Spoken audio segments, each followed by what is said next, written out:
आज आप देख रहे हो कि मज़दूर, किसान, महिलाएं, छात्र, नौजवान सभी जो हैं वो आज समस्याओं में हैं। ना ही छात्रों को शिक्षा मिल रही है, ना युवाओं को रोज़गार मिल रहा है। तो हम महिलाएं होने का जो फ़र्ज़ है वो असली फ़र्ज़ तभी निभा पाएंगे जब एक बड़ी लड़ाई में अपनी हिस्सेदारी हम रख पाएंगे।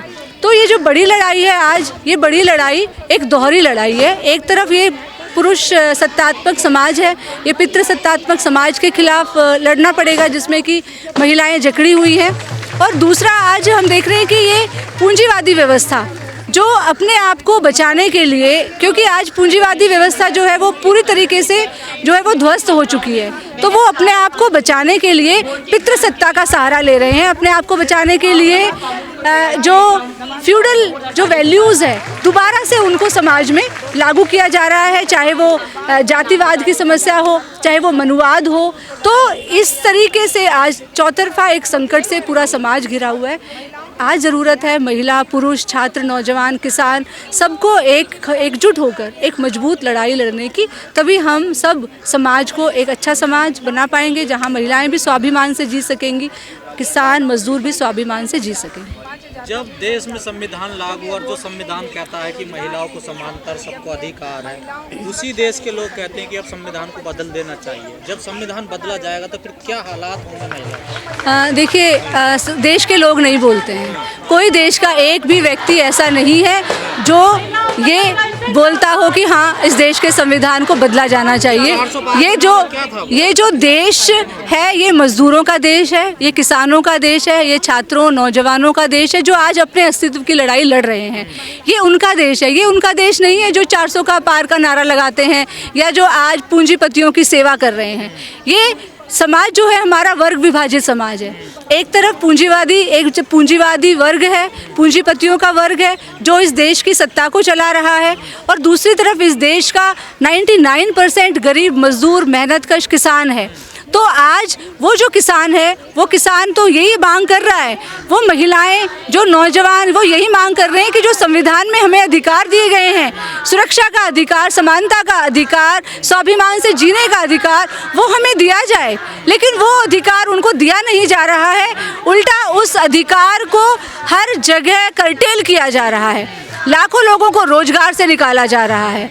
कितनी महिलाएं हैं आज जो शिक्षित लड़कियां, 14% लड़कियां 2020 के बाद से अब तक स्कूली शिक्षा को छोड़ चुकी हैं। नहीं, आपको संविधान के राज में अधिकार नहीं मिल पा रहा, फिर तो हिंदू राष्ट्र में कैसे मिलेगा आपको अधिकार? देखिए, यही बात है कि जो आज हिंदू राष्ट्र की जो बात कर रहे हैं वो सिर्फ सत्ता में रहने का उनका एक प्रोपेगेंडा है और कुछ भी नहीं है। वो किसी के भी नहीं है, ना वो हिंदुओं के हैं, ना वो मुस्लिम्स के हैं, वो किसी के नहीं है। असल में ये प्रोपेगेंडा है कि हम हिंदू राष्ट्र बना देंगे, क्योंकि देखिए हिंदू आज मतलब ये जो आइडेंटिटीज़ है ना, इनका कोई मतलब नहीं है।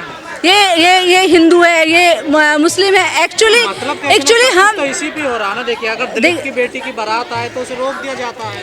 यही मैं बोल रही हूँ कि ये सब जो है असल में अगर हम देखें तो कोई फ़र्क नहीं है। आज सभी शोषित हैं, हिंदू हो चाहे मुस्लिम हो। लेकिन आज आप जो बोल रहे हैं कि एक दलित की बारात आती है उसको रोक दिया जाता है, ये समाज में एक भेद पैदा करने की कोशिश की जा रही है कि जो भेद सदियों से चला आ रहा है, जो मनु संहिता पर आधारित है।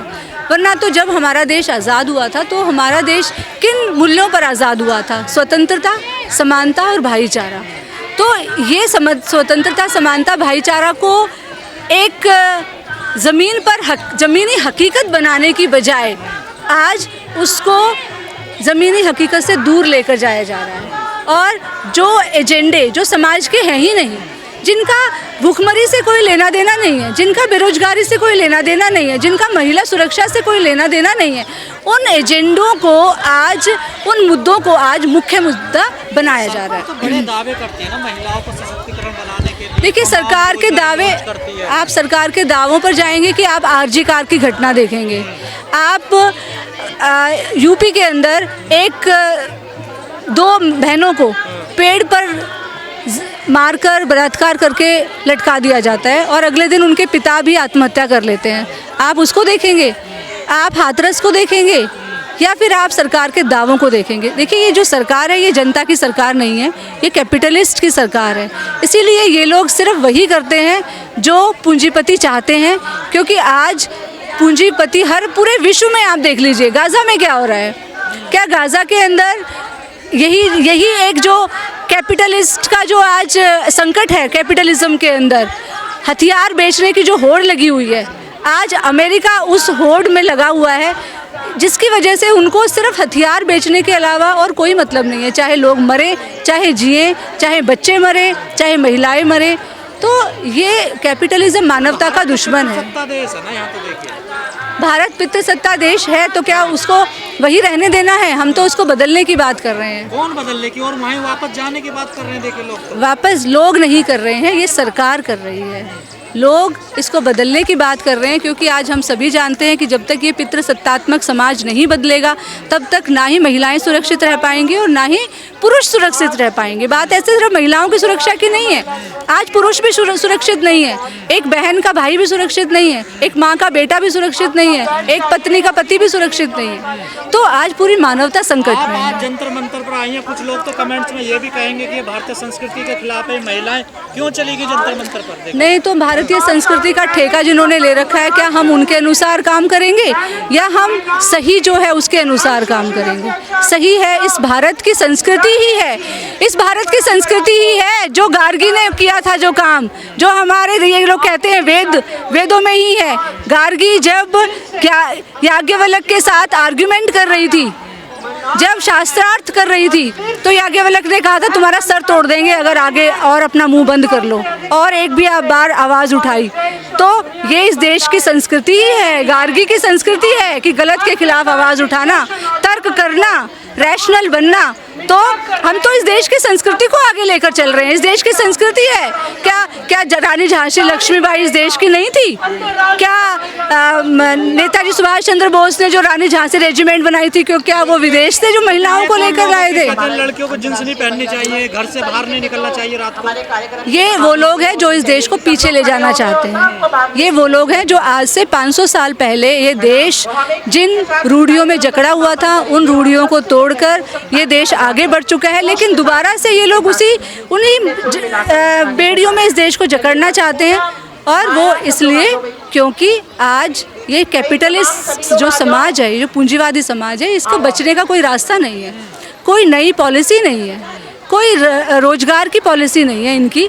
तो इनको बचने के लिए सिर्फ एक ही है कि इस देश को दोबारा से सामंतवाद में ढकेलो, जो हम होने नहीं देंगे। लोग दिल्ली एनसीआर देश की राजधानी में रहते हैं, यहाँ भी असुरक्षित महसूस करते हैं। जो महिलाएं गांव में दूर दराज ग्रामीण एरियो में रहती हैं, तो उनकी स्थिति क्या होगी? बहुत ही भयानक स्थिति है। और आप ये मत समझिए कि हम राजधानी में रहते हैं तो स्थिति सब जगह एक ही है, ऐसा कुछ भी नहीं है। ये बहुत बड़ा धोखा। अगर राजधानी में महिलाएं सुरक्षित होती तो अभी कुछ दिन पहले की ही बात है, एक तिलक नगर के अंदर एक स्कूली बच्ची के साथ जिस तरीके से, वो भी एक माइनॉरिटी कम्युनिटी की बच्ची के साथ जिस तरीके से 7 साल की बच्ची के साथ 3 महीने तक शोषण होता रहा। ये वही देश की राजधानी है जहाँ पर बोला जाता है कि 2-2 सरकारें हैं। तो बात ऐसी नहीं है। महिलाएं अगर राजधानी इतनी ही सुरक्षित होती तो फिर निर्भया कांड नहीं होता इस राजधानी के अंदर। अगर राजधानी इतनी ही सुरक्षित होती तो नांगलोई के अंदर एक 8 साल की बच्ची की लाश उसके पड़ोसी के घर में मिली थी, ऐसा नहीं होता। तो इस देश में महिला विरोधी पुरुष है या यहाँ की जो व्यवस्था है वो है? देखिए, यहाँ पर जो मानसिकता है वो है इस देश के खिलाफ, जो पुरुष प्रधान मानसिकता है, आज उसके खिलाफ लड़ने की ज़रूरत है, तभी हम इस देश को बचा पाएंगे।